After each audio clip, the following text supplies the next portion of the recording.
Scribbling in the sand. John 8:6-8. This they said, testing him, that they might have something of which to accuse him. But Jesus stooped down and wrote on the ground with his finger, as though he did not hear. So when they continued asking him, he raised himself up and said to them, "He who is without sin among you, let him throw a stone at her first." And again he stooped down and wrote on the ground. This passage has been called a text in search of a context, given its place in the history of textual transmission. Unknown in the earliest Greek manuscripts, among the commentaries of the early church fathers, and among early Coptic and Latin translations of the New Testament, scholars across the total theological spectrum recognize in it the authentic voice of Jesus. It has been placed in the later Greek manuscripts through various segments of the Gospel of John and in Luke 23. From its composition, vocabulary, and stylistics, most scholars believe that this is closer in form to Lucan material than Johannine. But the power of the text is that even absent a context, it teaches an important lesson about the mercy and grace of Jesus. In this passage, we see a trap laid for Jesus, calculated to leverage his compulsion towards being compassionate. The conundrum: here was a woman that we have first-hand knowledge and an abundance of witnesses was caught in adultery. Will you, Jesus, uphold the sacredness of the scriptures and in the spirit of Moses command that she be stoned? In response to this conundrum, Jesus stoops and begins scribbling in the sand. What a beautiful illustration of the power of the God who writes. But what is he writing? Some people speculate that Jesus was doodling to buy time. Others think Jesus' pure eyes couldn't look at this woman stripped and publicly humiliated before him. Others think he wrote in the style of the Roman justices who would write out their sentences before any pronouncement. Still, there are those who believe Jesus wrote out admonitions from Scripture not to join in with the wicked in their vendetta against the righteous, a la Jeremiah 17 verse 13. Our own denomination's pet explanation, echoed by many commentators, is that Jesus wrote out the sins of those who gathered. Whatever Jesus wrote, one word from him had the critics scatter without one stone being cast.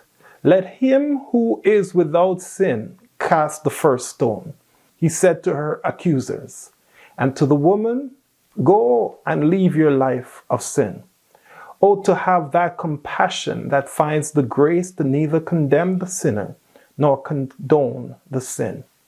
There is power when God writes. In Scripture, we have testimony that we serve a God who journals in a book, Exodus 17 verse 14, so that his people won't forget his works or his words, but that his marvelous deeds can be rehearsed and retold throughout our generation. It leaves us an example so that we too are journal writers of God's works and words in and through us for the admonition of future generations. God writes, and so must we. Holy Writ reminds us of a God who etches in stone, Exodus 24 verse 12, his commandments and his laws to declare them a permanent and unchanging reference of what righteousness really means. It helps us understand that our principles should be unchanging and not subject to popular opinion or evolving ethics. Our foundations are unmovable because God writes, and so must we. Interestingly, God's principles are also tattooed in our hearts, 2 Corinthians 3 verse 3. Because what is unchanging externally must become an internalized, adaptable guide to our individual circumstances.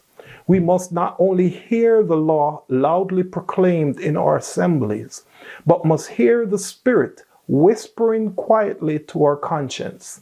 This is the way, walk ye in it. The law must speak as loud to our hearts as it does to our eyes. It helps us to see that the work of the law is not complete until its public witness becomes our own personalized guide by the ministry of the Spirit. Our directions are sure because God writes, and so must we. Now in John 8, we see God, this time scribbling in the sand, and it is driving us crazy. Why? We value what God writes so much that we want to recover what in reality is purposefully unrecoverable. We could plumb the depths of our exegetical, historical, devotional, and speculative sea. But in writing in the sands, Jesus ensured that sections of that fateful interaction that day would be kept confidential and impermanent. I wonder what lessons we can learn from this unrecoverable writing wrapped in a text, reaching for a context. I'm convinced that the Spirit preserved this floating pericope for our information-saturated society, dying from the disease of ever living in the public eye. We don't seem to have private moments anymore. Can your ministry really be impactful if you don't have thousands of followers on Facebook? This perspective has even infected our theology so that our picture of judgment, at least my picture of judgment growing up as a child, was God playing all the details of my life on a giant big screen TV, think the Truman Show, for the entire universe to see. Within this paradigm of ever public living, can there really be any value to a text so pregnant with the unsaid, the anonymous, the redacted? In other words, without knowing what was written, can this text even have a purpose? Well, this text teaches us that everything doesn't have to be public or permanent to serve its purpose. Sometimes the God who journals in a book, etches in stone, and tattoos in flesh also scribbles in sand. Scribbling in sand is like scaffolding that helps build but becomes an eyesore when construction is finished.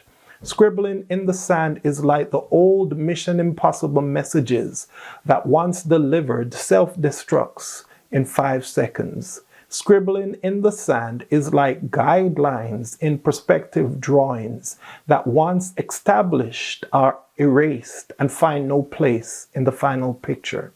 Scribbling in the sand is the mercy of God to not include all the growing pains that really have no redeeming purpose in our final picture. Can there really be any value to a text so pregnant with the unsaid, the anonymous, the redacted?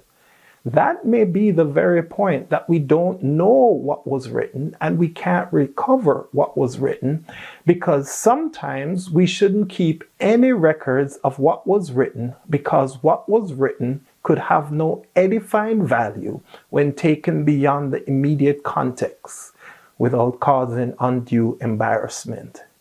Having served its purpose, God allowed what was written to be irrevocably erased by a few strokes.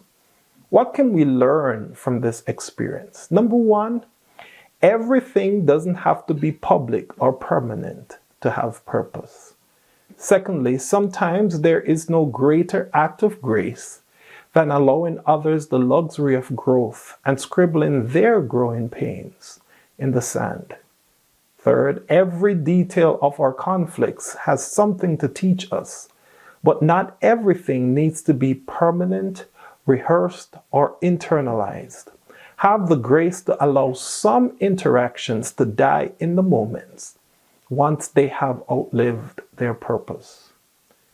Lastly, in other words, practice how to write some of your conflicts as scribbles in the sand.